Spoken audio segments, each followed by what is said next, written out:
से भुलाया नहीं जा सकता है और वहाँ मुझे भी संसद के दोनों सदनों में जाने का मौका मिला है।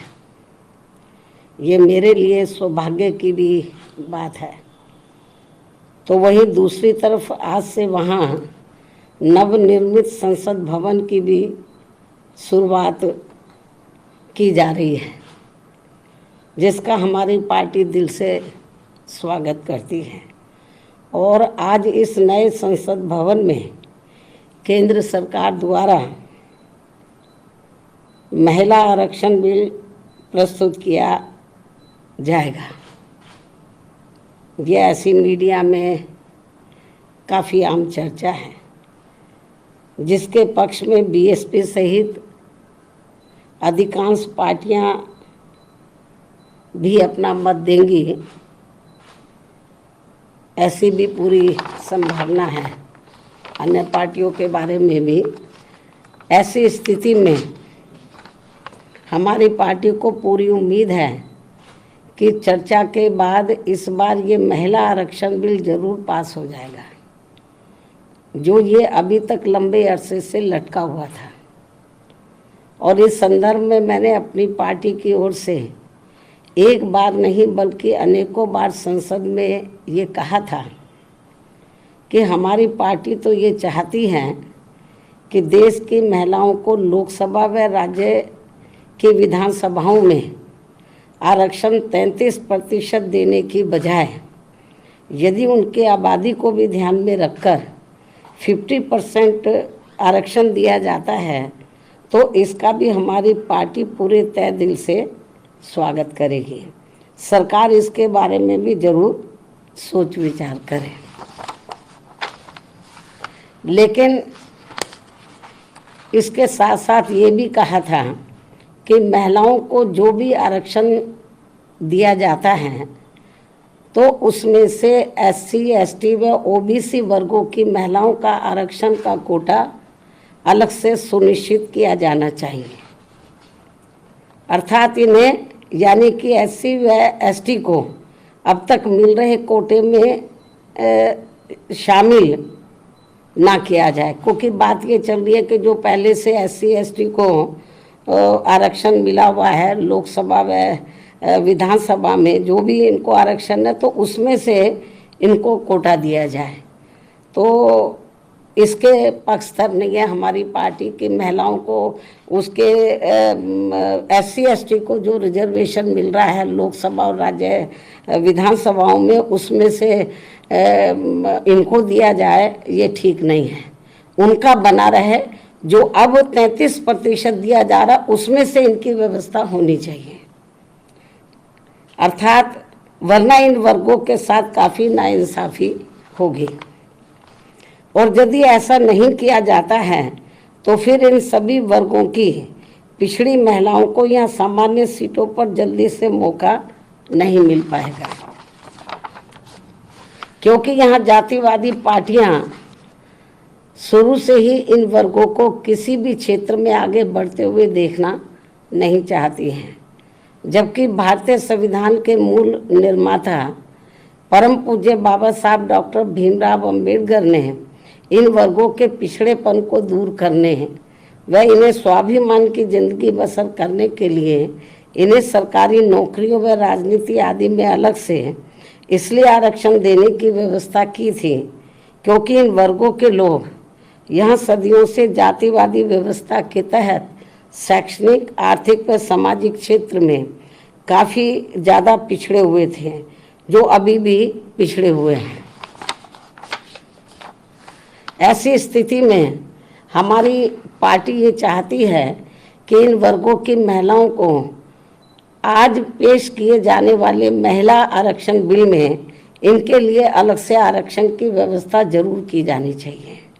और यदि ऐसा नहीं किया जाता है और ये बिल वर्तमान स्थिति में ऐसे ही पास कर दिया जाता है तो फिर हमारी पार्टी ये मानकर चलेगी कि इस मामले में भी बीजेपी व कांग्रेस पार्टी एंड कंपनी के लोगों की जातिवादी मानसिकता अभी तक भी नहीं बदली है और ये पार्टियां इन वर्गों को अभी भी पिछड़े हुए बनाए रखना चाहती हैं। इसके साथ ही ये भी सर्वविदित है कि इस बिल में इनकी सीटें निर्धारित करने को लेकर जो भी मापदंड तय किए जाएंगे तथा सीटें आदि जो भी बढ़ाई जाएंगी, तो उसमें किसी भी प्रकार की राजनीति नहीं होनी चाहिए, अर्थात उसमें पूरी पारदर्शिता होनी चाहिए और ये बिल समय से भी लागू होना चाहिए। बीएसपी की ये पुरजोर मांग व सलाह भी है।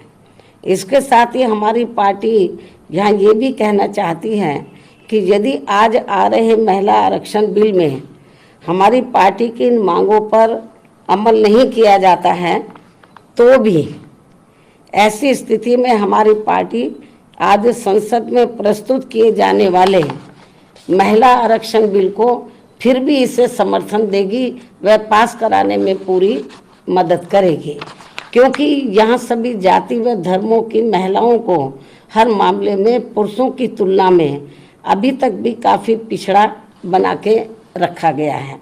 अर्थात देश में सब समाज की महिलाओं की सुरक्षा, सम्मान व उनकी हालत में जरूरी सुधार लाने को लेकर बातें तो बहुत की जाती हैं, किंतु उन पर पूरी ईमानदारी व साफ नीयत से अमल करने की बजाय उनकी घोर अनदेखी करना तथा उन पर उसी आधे अधूरे मन से काम किया जाता है, जैसा कि संविधान के मानवीय एवं कल्याणकारी उद्देश्यों के साथ ही पहले एससी व एसटी और अब ओबीसी समाज के आरक्षण को निष्क्रिय व निष्प्रभावी बनाने का खिलवाड़ लगातार किया जा रहा है। और इन मामलों में कोई भी पार्टी किसी से कम नहीं है, बल्कि कोई पार्टी थोड़ा कम है तो कोई ज़्यादा है। अब मैं अंत में वर्तमान केंद्र की सरकार द्वारा आज लाए जा रहे महिला आरक्षण बिल का समर्थन करते हुए अपनी बात यही समाप्त करती हूँ। धन्यवाद। हार्दिक स्वागत, अभिनंदन करता हूं। दोस्तों, आखिरकार महिला आरक्षण बिल को लोकसभा में पेश कर दिया गया। महिला आरक्षण नहीं, नारी शक्ति बंधन बिल। मोदी सरकार, योगी सरकार जो है वो नाम बदलने में काफी माहिर है। काम हो या ना हो, लेकिन नाम बदलना चाहिए। अब इसीलिए महिला आरक्षण बिल को नारी शक्ति बंधन बिल कर दिया गया है। दोस्तों, तो ये महिला आरक्षण बिल क्या भला है, इससे क्या फायदा होगा, इसमें क्या क्या पेच है, इसमें क्या क्या विवाद है, ये कब लागू होगा, कब तक लागू हो पाएगा, बीएसपी सुप्रीमो ने किस तरीके से बीजेपी की पोल खोली है, दोस्तों आज इस वीडियो में हम इस पर चर्चा करने वाले हैं। दोस्तों, जैसा कि हम सब जानते हैं कि प्राचीन समय से ही भारत में महिलाओं का स्थान महत्वपूर्ण रहा। आजादी के बाद भी महिलाएं हर क्षेत्र में अपनी हाजिरी दर्ज करा रही हैं, चाहे वो विज्ञान का क्षेत्र हो या कला, साहित्य, सुरक्षा, खेल, सभी क्षेत्रों में वो आगे हैं। सरकारें भी उन्हें आगे बढ़ाने के लिए कई कदम उठा रही हैं, जिससे वह अपने पैरों पर खड़ी हो सकें और समाज में बदलाव ला सकें। तो दोस्तों, जो नारी शक्ति बंधन बिल है, यह महिला सशक्तिकरण की मिसाल कायम कर सकता है। लेकिन यह जो बिल है ये नहीं, बीएसपी सुप्रीमो ने इस बिल को लेकर जो बात कही है, अगर बीएसपी सुप्रीमो की वो बातें इस बिल में ऐड हो जाएं, तो दोस्तों यकीन मानिए महिलाओं की आर्थिक, राजनीतिक, सामाजिक स्थिति में बहुत ज्यादा बदलाव आ जाएगा। जी हां दोस्तों, मैं सही कह रहा हूं और बिल्कुल सही सुन रहे हैं आप। जो मौजूदा बिल है वो लॉलीपॉप है, वो एक जुमले की तरह है। मैं ऐसा क्यों कह रहा हूं, वीडियो के अंत में आपको बिल्कुल क्लियर, साफ हो जाएगा, शीशे की तरह बिल्कुल साफ हो जाएगा कि ये बिल आखिर कहता क्या है, इसमें कितना दम है और बीएसपी सुप्रीमो की बातों में कितना दम है। अगर वो बातें ऐड ऑन हो जाती हैं इस बिल में, तो दोस्तों सोने पे सुहागा हो जाएगा। तो दोस्तों चलिए, महिला आरक्षण बिल यानी नारी शक्ति बंधन बिल के बारे में थोड़ा सा मैं आपको जानकारी दे दूं, अपडेट दे दूं कि आखिर हुआ क्या। नारी शक्ति बिल को लोकसभा में पेश कर दिया गया है। केंद्रीय कानून मंत्री अर्जुन राम मेघवाल ने इसे लोकसभा में पेश किया। अब आप कहेंगे लोकसभा में क्यों? तो दोस्तों लोकसभा में इसलिए क्योंकि इसे राज्यसभा से पारित करा लिया गया था 2010 में ही। जैसा कि दोस्तों आपको मालूम है कि इस समय संसद का विशेष सत्र चल रहा है और अब जो सत्र है, जो कार्रवाई है, वो नई संसद भवन में की जा रही है। नई संसद भवन में महिला आरक्षण बिल यानी नारी शक्ति बंधन बिल को पेश किया गया और आज इस पर बहस होगी, फिर वोटिंग होगी, फिर ये राष्ट्रपति के पास जाएगा, हस्ताक्षर होगा, उसके बाद ये कानून बन जाएगा। दोस्तों, इस कानून से क्या फायदा होगा, क्या ये लागू हो पाएगा, इसमें क्या क्या पेच है वो मैं आपको बताऊंगा, लेकिन इस बिल के बारे में थोड़ा जान लीजिए, इसका बैकग्राउंड थोड़ा समझना बहुत जरूरी है। जानते हैं कि आखिर इस बिल का वजूद कब आया, कब यह बिल अस्तित्व में आया। तो दोस्तों, मैं आपको बताना चाहूंगा, पहली बार इस बिल को पेश किया गया साल 1996 में। उस समय देवेगौड़ा की सरकार थी। दोस्तों, महिलाओं की प्रतिनिधित्व का बीड़ा उठाया था देवेगौड़ा की संयुक्त मोर्चा की सरकार ने, लेकिन उसके बाद देवेगौड़ा साहब की जो सरकार थी वो गिर गई। उसके बाद फिर से कई बार प्रयास किया गया, क्योंकि 27 साल लग गए, 27 साल लग गए इस बिल को लोकसभा में आते आते। दोस्तों, 1996 में इस बिल को इंट्रोड्यूस किया गया था राज्यसभा में, उसके बाद फिर 1998 में, 1999 में, 2008 में, 2010 में, लेकिन 2010 में भयंकर विरोध हुआ था। उसके बाद ये जो बिल है लोकसभा में पेश नहीं हो पाया था, राज्यसभा से ये बिल पारित हो चुका था। दोस्तों, बड़ा सवाल यह है कि महिला आरक्षण बिल या फिर नारी शक्ति बंधन बिल से फायदा क्या है? फायदा है, बहुत फायदा है, लेकिन जो बिल है फिलहाल उससे नहीं, वो मैं आगे बताऊंगा। लेकिन अभी आप ये जान लीजिए कि इस बिल में 33% महिलाओं के लिए आरक्षण दिया गया है, यानी लोकसभा और विधानसभा में महिलाओं के लिए 33% आरक्षण का रास्ता साफ हो जाएगा।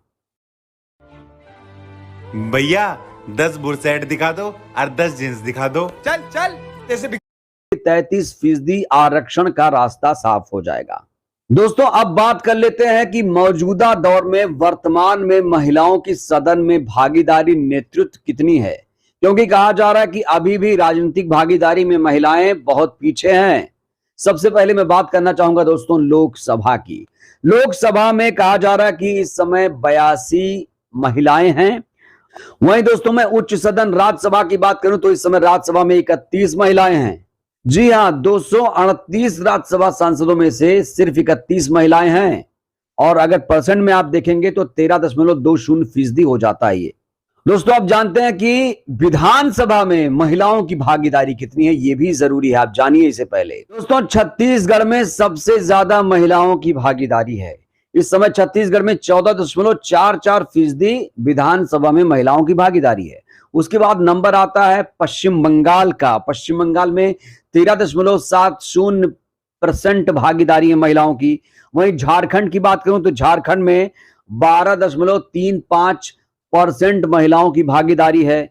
वहीं राजस्थान में 12% महिलाओं की भागीदारी है। उत्तर प्रदेश में इससे भी कम, उत्तर प्रदेश में 11.66% महिलाओं की भागीदारी है। दोस्तों, वहीं दिल्ली और उत्तराखंड की बात करूं तो यहां पर 11.43% महिलाओं की भागीदारी है। दोस्तों, भारत में तो 2 राज्य ऐसे हैं जहां पर महिलाओं की विधानसभा में भागीदारी बिल्कुल शून्य है, वो है नागालैंड और मिजोरम।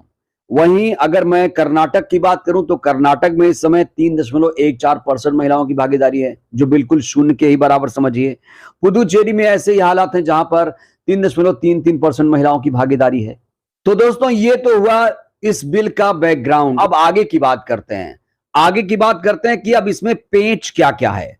देखिए, इसमें 2 बहुत चुनौतियां हैं, 2 महत्वपूर्ण चुनौतियां हैं इस बिल की। 2 बड़ी बातें दोस्तों, जो कहीं ना कहीं गोदी मीडिया ने, गोदी पत्रकारों ने भी छुपाया है, और मोदी की वाहवाही में ये 2 पॉइंट गोदी पत्रकार भूल गए हैं, जो मैं आप तक दोस्तों पहुंचाना चाहता हूं। दोस्तों, पहली जो चुनौती है, जानते हैं हमारे देश में अभी तक जनगणना नहीं हुई है।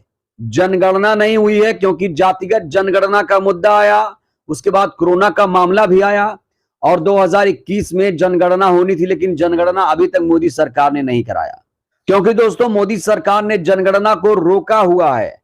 अब ये सबसे बड़ी चुनौती ये है कि जब जनगणना नहीं हुई तो इसका परिसीमन कैसे होगा। डिलिमिटेशन की अगर मैं बात करूं तो कहा जा रहा है कि 2026 में लोकसभा की सीटें बढ़ जाएंगी। अभी 543 हैं, तो बाद में 800 हो जाएंगी। तो यहां पर 2 पेच हैं कि जनगणना नहीं हुई और डिलिमिटेशन नहीं हुआ, परिसीमन नहीं हुआ। दोस्तों, इसी मामले को लेकर संजय सिंह ने ट्वीट किया। उन्होंने कहा, ये महिला आरक्षण बिल नहीं, महिला बेवकूफ बनाओ बिल है। मोदी सरकार का नया जुमला मात्र है। ये बिल 2029 के बाद भी लागू नहीं होगा। अगर मोदी जी की नीयत साफ है तो 2024 में इसे लागू करो, वरना देश की महिलाओं को धोखा देना बंद करो। तो दोस्तों, मोदी जी हमेशा श्रेय लेते हैं, और मोदी जी जो काम करते हैं, बीजेपी जो काम करते हैं, कहा जाता है कि उसके पीछे चुनाव मकसद होता है। और 2024 चुनाव के लिए साम दाम दंड भेद की प्रक्रिया अपनाई जा रही है। दोस्तों, कहा जा रहा है कि ये बिल लाया जाएगा, लेकिन ये लागू नहीं हो पाएगा। दो महत्वपूर्ण चुनौतियां हमने आपको बता दी। एक तो जनगणना नहीं हुई, जनगणना अब शुरू होगी, कब शुरू होगी, कब तक आंकड़े आएंगे, उसके बाद डिलिमिटेशन कब होगा, ये सब बहुत सारी पेचीदगियां हैं दोस्तों। अभी ये 2024 तक तो लागू ही नहीं हो पाएगा। दोस्तों, अब बात करते हैं कि इस बिल में खामी क्या है। चुनौती तो हमने देख ली और इसके लाभ भी देख लिए, क्या फायदा होगा, लेकिन खामी समझिए, खामी क्या है। यहां लिखा है कि 33% आरक्षण, महिला आरक्षण। फोटो के साथ सुविचार पाए। आरक्षण, महिला आरक्षण। अब वो महिला मजबूत है, शहर में रहती है, पैसे वाली है, राजनीतिक, आर्थिक, सामाजिक रूप से मजबूत है, वो लोग सदन में जाएंगी या कोई गांव की महिला सदन में पहुंचेगी, ये तो बड़ा सवाल है। ये जो 33% का टैग लगा दिया गया है, 33% का टैग लगा दिया गया है, उसमें ये कैसे आप सुनिश्चित करेंगे SC ST OBC की महिलाएं भी सदन में पहुंचेंगी? ये बहुत मुश्किल है दोस्तों, मैं यहां पर आपको एक चीज याद दिलाना चाहूंगा। दोस्तों, आजाद भारत से अब तक हमारे देश को 7,500 सांसद मिले, लेकिन जानते हैं महिलाएं कितनी मिली? मात्र 625 महिलाएं। और सर्वे में सामने आया है, जानकार कहते हैं कि 625 में से 2-3% ही SC ST की महिलाएं थी। अब आप सोचिए, बिना रिजर्वेशन के अगर SC ST OBC की महिलाओं का यह हाल है कि वो सदन नहीं पहुंच पा रही हैं, जिन्हें जरूरत है आरक्षण की, तो क्या यहां पर कोई खेला खेला जा रहा है? क्या यहां पर कोई खेला खेला जा रहा है? ये जो 33% आरक्षण लिख दिया गया, ये खतरनाक है दोस्तों, इसे आप समझिए। और इसी बात को बसपा सुप्रीमो ने बाकायदा रेखांकित किया है। 2 बिंदुओं में बसपा सुप्रीमो ने मोदी सरकार की पोल खोल दी है। बसपा सुप्रीमो का कहना है कि ये जो 33% का आरक्षण आप झुंझुना पकड़ा रहे हो, इसमें हम कैसे पता करें कि हमारे समाज के लोग भी जाएंगे, SC ST OBC वहां पहुंच पाएगा कि नहीं पहुंच पाएगा? क्योंकि अनरिजर्व अगर चीजें हैं दोस्तों, तो जाहिर तौर पर उसमें उच्च जाति के लोग पहुंच जाते हैं। आरक्षण है, महिला आरक्षण है, अब उस महिलाओं में कैटेगरी तो नहीं देखेंगे ना, इसीलिए महिला आरक्षण में कोटे की बात सामने आ रही है। तो दोस्तों, इस बिल में बसपा सुप्रीमो ने 2 चीजों को ऐड करने के लिए कहा है। पहली चीज ये कि जो ये 33% आरक्षण है, उसे 50% किया जाए, क्योंकि हम आधी आबादी हैं, 33% से काम नहीं चलेगा। हालांकि पंचायती राज में आप देख रहे हैं कि 50% आरक्षण हो चुका है कुछ राज्यों में। अब बसपा सुप्रीमो कह रही हैं कि जो 33% आरक्षण का झुनझुना है, उसे 50% किया जाए। और दोस्तों, दूसरी बड़ी बात जो रेखांकित करने वाली है, जो नोट करने वाली है, दोस्तों, बसपा सुप्रीमो ये कह रही हैं दूसरी बात कि SC ST के लिए अलग से आरक्षण की व्यवस्था की जाए। मैं क्या कह रहा हूं कि सिर्फ महिला आरक्षण, उसमें जाति तो नहीं है ना, महिलाओं की भी तो जाति होती है ना। तो दोस्तों, यहां पर साफ तौर पर जो गलती है बसपा सुप्रीमो ने पकड़ ली है। गलती ये कि SC ST महिलाओं के लिए अलग से आरक्षण इसमें क्यों नहीं किया गया, कोटे में कोटा क्यों नहीं किया गया?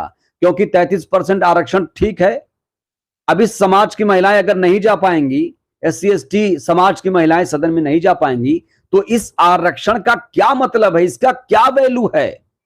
क्योंकि दोस्तों, आज भी SC ST OBC जो समाज है, पिछड़ा हुआ है, इसे अभी भी आरक्षण की जरूरत है। ये सताए हुए लोग हैं, 2500 साल तक इनके साथ शोषण हुआ, अत्याचार हुआ, तो इन लोगों को असल मायने में आरक्षण की जरूरत है। तो दोस्तों, बसपा साफ तौर पर यह कह रही है कि महिला आरक्षण बिल में SC ST OBC का कोटा सुनिश्चित किया जाना चाहिए। अगर ऐसा नहीं होता है तो BSP ये समझेगी कि BJP और कांग्रेस दोनों की जातिवादी मानसिकता अभी भी नहीं बदली है। और ये पार्टियां अभी भी इन वर्गों को पिछड़े हुए बनाए रखना चाहती हैं। बसपा सुप्रीमो ने जैसे ही कहा कि इसका कोटा बढ़ाया जाए, कोटे में कोटा किया जाए, उसके बाद नीतीश कुमार, लालू यादव, अखिलेश यादव, हर कोई बसपा सुप्रीमो के समर्थन में आ गए। तो दोस्तों, आज इस बिल पर सदन में बहस होगी। कल इसे लोकसभा में पेश किया गया। मैंने कहा कि अर्जुन राम मेघवाल ने इसे लोकसभा में पेश किया है। अब इस पर बहस होगी। क्या ये बिल लोकसभा से पारित हो पाएगा?